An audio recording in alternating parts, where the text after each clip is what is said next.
considérez cette muraille en ruine dans son délabrement, comme nous le faisons en ce moment, et redites pourquoi cet état de choses, pourquoi cette allure de tragédie? Qu'est-il arrivé que chacun, voyant cela, hoche la tête ou pousse un soupir? Que s'est-il passé pour que ce qui était autrefois si glorieux en soit arrivé à ceci? Quelle en est la raison? Et la réponse est: leur adoration s'est éloignée du Seigneur. La chose même pour laquelle Jérusalem existait, à savoir être entièrement au Seigneur, s'est effondrée. Ils permirent à d'autres objets d'adoration de saisir leur cœur et leur vie. Oui, le Seigneur fut chagriné, et Jérusalem n'avait donc plus de raison d'être aux yeux de Dieu. Dieu ne voit plus aucune raison pour qu'elle doive subsister, donc il la livre à la destruction. Ce n'était pas ce à quoi elle était destinée. Et cela ne peut-il pas être l'explication de beaucoup de faiblesses? Oui, dans nos vies et dans l'Église comme un tout, dans ce qui porte le nom du Seigneur. Défaite, délabrement, l'absence de signes de la présence du Seigneur, de ses marques du plaisir du Seigneur. Ne se peut-il pas qu'il y ait un partage des cœurs, une réserve dans nos vies, qu'il y ait après tout quelque part au tréfonds quelques principes du moi à l'œuvre? Cela ne se peut-il pas? Je ne juge pas, mais je connais la tromperie de notre cœur. Il est vraiment trompeur par-dessus tout. Jérémie 17, 9. Très souvent, quand nous pensons que ce que nous faisons est pour le Seigneur nous-mêmes, nous y trouvons beaucoup de plaisir. Mais si dans le service du Seigneur, l'élément du plaisir personnel n'est pas accordé ou est voilé, nous passons par des moments très désagréables. Après tout, c'est une façon ou d'une autre pour nous-mêmes. Oui, c'est comme cela. Nous ne voulons pas être trop introspectifs. Mais vous voyez ce que je veux dire?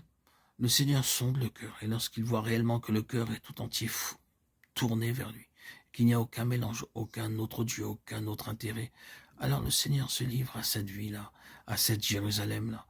Le Seigneur se livre là où c'est entièrement pour lui. C'est là l'adoration.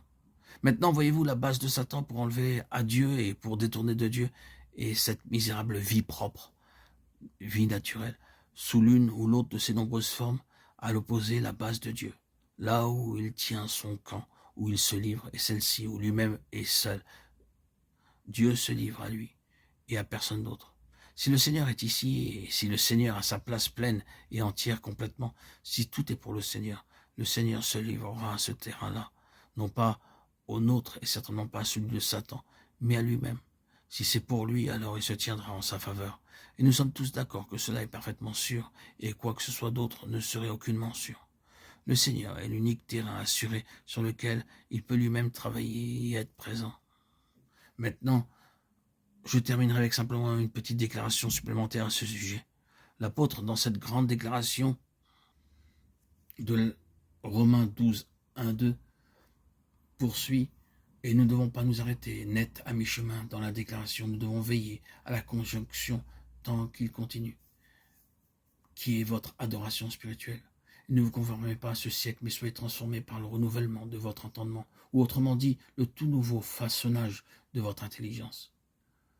Une tendance est le principe et le mobile de l'adoration. À quoi sommes-nous disposés? Toute notre disposition est-elle pour le Seigneur? Ô Seigneur, soyez transformés par le renouvellement de votre entendement, c'est-à-dire votre tendance, votre inclination, votre disposition, transformée en une nouvelle disposition entièrement différente de ce qu'elle fit, de celle qui fit son apparition avec Adam, dans ce que nous appelons la chute.